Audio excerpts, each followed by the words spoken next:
भगवान श्री कृष्ण के कुछ अमृतमय सूत्रों को सुना समझा। इसी संदर्भ में हम आइए उस बिंदु तक पहुंचते हैं जहां भगवान ये कहते हैं कि मेरे प्रेम पात्र बनने के लिए व्यक्ति को अपने आप को सक्षम बनाना चाहिए इस बात के लिए भी कि सदैव संतुष्टि अनुभव करे, तृप्त अनुभव करे, धन्यवादी बन करके जिए। हम सभी के अंदर ये एक बात रहती है कि जो नहीं है उस पर हमारा ध्यान बहुत रहता है, और भगवान से भी हम जब जुड़ते हैं तो हमारी भावना रहती है कि हम प्रार्थना भी करेंगे तो जो हम नहीं चाहते हम उसके विषय में चर्चा कर रहे होते हैं। ये ना हो जाए, जबकि नियम ये है कि जो आप चाहते हैं आप केवल उसकी चर्चा करें। आप क्या नहीं चाहते, यदि आपका ध्यान उस पर है तो ध्यान रखना कि जो नहीं चाहते वो चीज आपकी जिंदगी में अधिक बढ़ती है। बुरा ना हो जाए, धोखा ना हो जाए, चोट ना पहुंच जाए, गिर ना जाऊं, कुछ धन हानि ना हो जाए, बीमार ना पड़ जाऊं, हार ना जाऊं। जिस खिलाड़ी के मन में यह है कि हार ना जाऊं, इस बात को ध्यान में रख कर के खेलेगा तो डर कर खेलेगा। जिसके मन में ये भावना है कि जीतना ही है, जी भर के जीना है, जी भर के आगे बढ़ना है, तो ये बात ध्यान रखिए कि वो जीतेगा, क्योंकि उसका ध्यान जीत पर है। जिस आदमी को बार बार ये रहता है कि झगड़ा ना हो जाए तो ध्यान झगड़े पर रहता है। बार बार ये बात आती रहती है, झगड़ा होने वाला है, झगड़ा ना हो जाए, और प्रेम रहे, प्रेम का वातावरण बना रहे। मैं इसको अपना बनाकर इसके साथ अपनत्व का व्यवहार करूं। जब आपका ध्यान प्रेम पर रहता है तो ये बात ध्यान रखिए, आप प्रेम का ही वातावरण बनाएंगे। इसलिए जो चाहिए उस पर ध्यान टिकाइए, जो नहीं चाहिए उस पर अपने मन को केंद्रित ना करें। संतुष्ट हो, धन्यवादी बने प्रभु का। और कहते हैं संतुष्ट सततम योगी यत्तात्मा दृढ़ निश्चय, जो सतत संतुष्ट है और तृप्त अनुभव करता है, धन्यवादी है, शांत है और संतुलित है। यत्तात्मा दृढ़ निश्चय, जो कनेक्ट है भगवान से, स्वयं को संयत किए हुए है, अपने आप को नियंत्रित किए हुए है, अपने आपे में जीता है, आपे से बाहर नहीं होता, निज रूप में जीता हो। निज रूप आपका जो है उसमें आपको रहना चाहिए, जिस रूप में आपको बनाया गया। आपको प्रेममय बनाया गया, प्रेम के रूप में आपको ढाला गया। भगवान ने आपको ये रूप दिया है।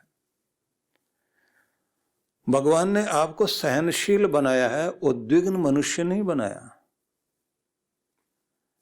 लेकिन ये बात अवश्य रखी है कि बहुत कुछ हाथ में हमारे रख दिया गया कि तुम चाहो, मैंने तो तुम्हें खुश रहने के लिए बनाया, अगर तुम चाहो तो दुखी रह सकते हो। मैंने तो तुम्हें हंसने के लिए बनाया, तुम चाहो तो रो रो करके जी सकते हो। भगवान कहते हैं मैंने तो तुम्हें कर्मठ बनाया है, तुम चाहो तो आलसी बनकर जी सकते हो। मैंने तुम्हें सतर्क सावधान बनाया है, तुम चाहो तो लापरवाह होकर जी सकते हो। मैंने तुम्हें स्वस्थ होने के लिए पूरी व्यवस्था की है, लेकिन तुम चाहो तो बीमार रहो। वैकल्पिक व्यवस्था दी है कि तुम अपना ध्यान किधर लेकर जाते हो। इसलिए जब हम उस परमात्मा के निज रूप से, जो उसने हमारा निज रूप दिया, उससे हम बाहर जाते हैं, स्वयं में नहीं होते, अपने आपे में नहीं होते, तब की समस्याएं हैं। देखिए, स्वस्थ का मतलब होता स्वस्थ, स्व मतलब स्वयं में, स्थ का मतलब स्थिर होना। आप अपने आपे में रहें, शांत हैं, आप स्वस्थ कहलाएंगे। आप प्रेमपूर्ण हैं, आप स्वस्थ कहलाएंगे। आप जब शांत, स्वस्थ, प्रेमपूर्ण, स्वस्थ और इसी प्रकार से कर्मठ, तो स्वस्थ हैं आप, हंसमुख हैं, खुश हैं, स्वस्थ स्थिति में हैं। जैसे आप अपने इस स्वयं वाले रूप से बाहर जाते हैं तो वो चीज आपको ज्यादा देर तक उसमें टिक नहीं सकते। आप क्रोध में अधिक देर तक नहीं टिक सकते, क्रोध पागल कर देगा आपको। लेकिन प्रेम में तो जिंदगी बीत जाए आपकी, शांति में पूरी जिंदगी बीत जाए, हंसने मुस्कुराने में पूरी जिंदगी बीत जाए, आपको कोई दिक्कत नहीं है। शांत अवस्था में आपको रखा जाए, पूरी जिंदगी बीत जाए, आपको कोई दिक्कत नहीं है। अशांत अवस्था में रखा जाए, क्रोध में रखा जाए, घृणा में रखा जाए, नफरत में रखा जाए, बैर में रखा जाए, हिंसा के वातावरण में रखा जाए, स्थितियां खराब हो जाती हैं। युद्ध से लौटे हुए सैनिकों का मस्तिष्क शांत करने में और उनको सही स्थिति में लाने में बड़ा समय लगता है। जो लोग विचित्र दुर्घटनाओं के बीच से बच करके आते हैं, उनको आप सोचिए कितने दिनों तक स्थितियां खराब रहती हैं। इसलिए साधना में एक बात कही जाती है कि जब आप ध्यान में बैठे हुए हो तो अपने शांति में स्थिर होते होते, आनंद में और प्रेम में स्थिर होते होते उस जगह पहुंच जाओ कि आपका रोम रोम आनंद से, शांति से, प्रेम से ईश्वर के भर जाए। और उसी स्थिति में आज्ञा चक्र पर केंद्रित करते हैं स्वयं को और ब्रह्मांड से स्वयं को जोड़ना। अब ब्रह्मांड से आती हुई ऊर्जा अपने सिर पर अनुभव करते हुए परमात्मा के प्रेम से जुड़ जाओ। थोड़े समय के बाद जैसे हम लोग विधि कराते हैं, जो लोग हिमाचल में चलते हैं साधना के लिए, वहां तो 4-5 घंटे तक व्यक्ति को पता ही नहीं होता कहाँ होता है वो। तो जैसे वो ऊर्जा अंदर आने लग जाती है तो आप स्वयं में महसूस करते हैं कि आज मैं संपन्न हो रहा हूँ, संतुष्ट हो रहा हूँ। और फिर अपने आप अंदर से आभार निकलता है, मैं धन्यवादी हूँ प्रभु, बहुत आभारी हूँ, तेरी बड़ी कृपा है, तेरी कृपाएं चारों ओर से मुझे मिल रही हैं, तेरे अनुग्रह को अनुभव कर रहा हूँ, तेरे प्रेम, तेरे वात्सल्य को मैं अनुभव कर रहा हूँ, मैं धन्य हो रहा हूँ। तो व्यक्ति स्वयं में भरता जाता है। और जैसे ही ध्यान से उठा, ध्यान से बाहर आने के लिए भी व्यवस्था है कि ध्यान में गहराई में आप गए तो धीरे धीरे धीरे धीरे वापस आइए।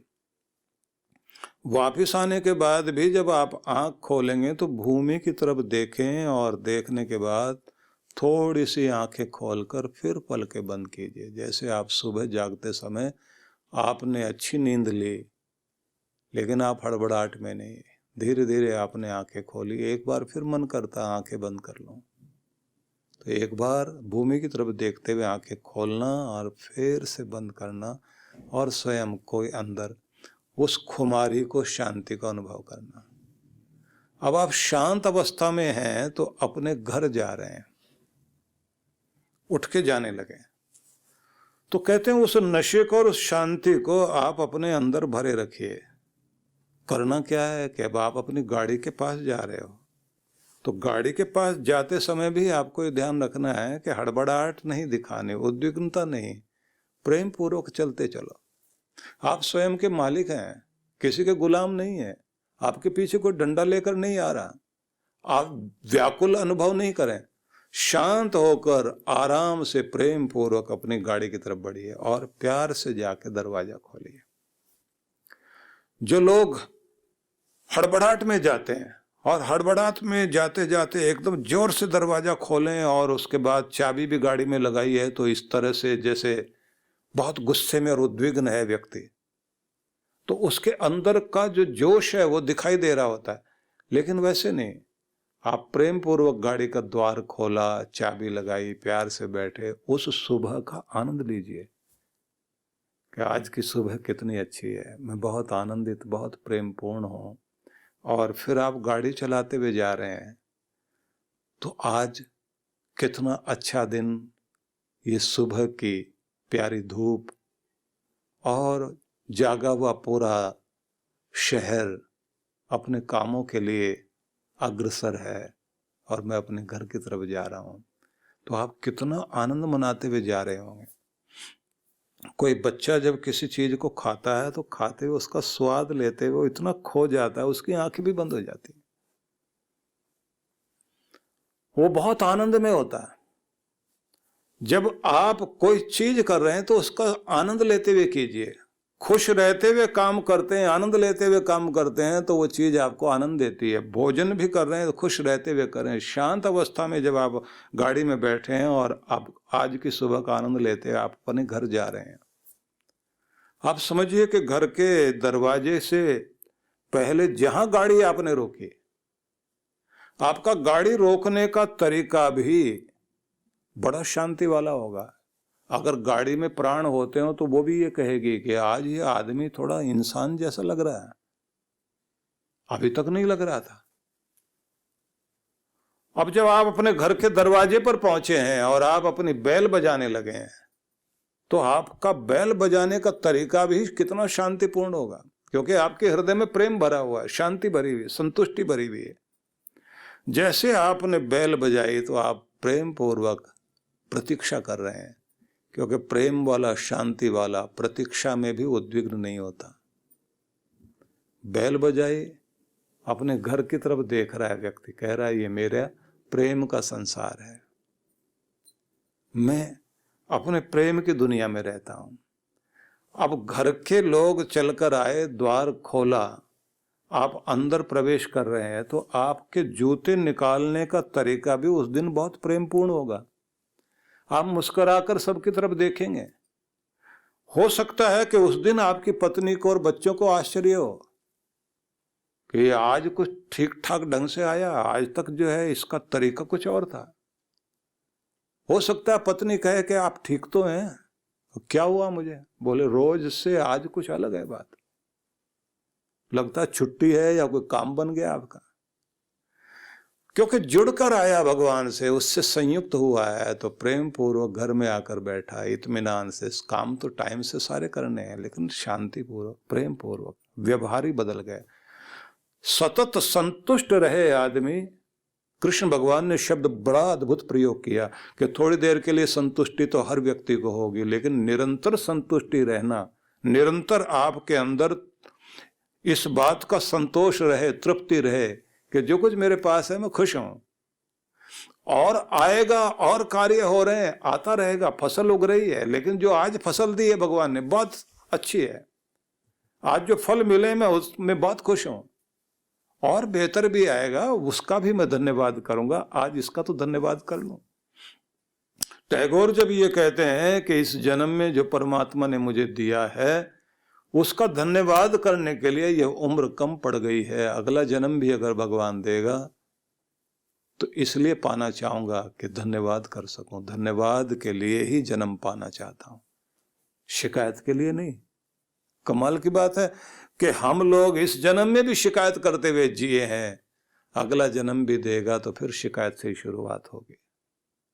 अपने से शिकायत, अपनों से शिकायत, माँ से, पिता से, भाई से, बहन से, पड़ोसी से, रिश्तेदारों से शिकायत, और तो और पूरी गवर्नमेंट से शिकायत, और थोड़ी बहुत बच जाए तो भगवान से भी शिकायत।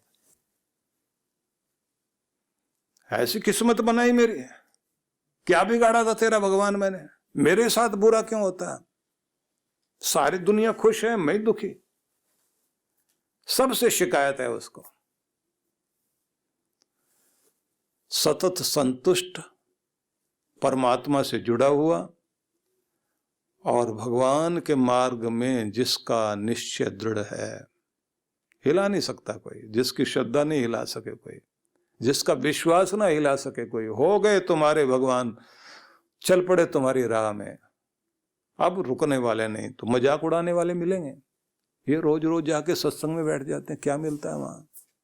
और ऐसे ऐसे ज्ञानी मिलते हैं जो कहते हैं वहां जो बताया जाएगा मैं तुम्हें अभी बताता हूं, मेरे से सुनो। अच्छा बनने के लिए कहा जाएगा, शांत रहने के लिए कहा जाएगा, प्रेमपूर्ण रहने के लिए कहा जाएगा, वो मैं तुम्हें बता देता हूं। और दूसरा आदमी कहता है तुम्हें मालूम है सब? बोले हाँ सब मालूम है। फिर हो क्यों नहीं ऐसे? जीवन में दिखाई क्यों नहीं देता? आप परेशान क्यों रहते हैं और आपसे दुनिया क्यों परेशान है? आप खुद अपनी जिंदगी से परेशान क्यों हैं? जब तुम्हें मालूम है तो तुम्हारी जिंदगी में दिखाई क्यों नहीं देता? सच बात तो यह है, जैसे जैसे लोग सत्संग से जुड़ते जाते हैं तो वो कहते हैं जिंदगी जीने का तरीका पता लगता है। मन के ऊपर मैल हर दिन चढ़ती है, दूसरे के प्रभाव बहुत आते हैं, हम अपने अंदर की मुस्कुराहट को खो बैठते हैं, शांति को खो बैठते हैं, अपने प्रेम को खो बैठते हैं, अपने सामर्थ्य को खो बैठते हैं, अपने पहचान को भूल बैठते हैं। लेकिन जब सत्संग से जुड़ते हैं तो अपनी पहचान मिलती है, एक नई शक्ति आती है, हमारे अंदर का राक्षस मरता है, हमारे अंदर का देवता जागता है, अपने परमात्मा का प्रेम पाने के योग्य बनते हैं। बैलेंस बनाने में बहुत ताकत लगती है आपके। गर्मी सर्दी के बीच में, मान अपमान के बीच में, सुख दुख के बीच में, लेने देने के बीच में, संयोग वियोग के बीच में बैलेंस बनाना आसान बात नहीं है। जो जल्दी बना ले वो सुखी। अन्नपूर्णा योजना, इस योजना में आप अपने एवं अपने परिवार जनों के जन्मोत्सव, विवाह की वर्षगांठ तथा दिवंगत परिजनों की पावन स्मृति में आनंद धाम आश्रम में स्थित गुरुकुल के ऋषि कुमारों एवं वृद्धाश्रम के वृद्ध जनों को सहभोज करा सकते हैं। इस अवसर पर प्रातः गुरुकुल के ऋषि कुमारों द्वारा वैदिक मंत्रोच्चारण के साथ आपके एवं आपके परिवार की मंगल कामनाओं के निमित्त यज्ञ का आयोजन किया जाता है। यजमान की सुख समृद्धि और दीर्घ आयु के लिए प्रार्थना भी की जाती है। दोपहर को सहभोज का आयोजन होता है। आप सपरिवार आनंद धाम पधारे, यज्ञ में भाग लें और अपने हाथों से भोजन कराकर पुण्य लाभ एवं आत्म संतुष्टि के भाव से जीवन को आनंदमय करें। इस योजना से जुड़ने के लिए एवं अधिक जानकारी के लिए संपर्क करें 958-2954-200, 9560792792। सहयोग राशि भेजने के लिए हमारा अकाउंट डिटेल है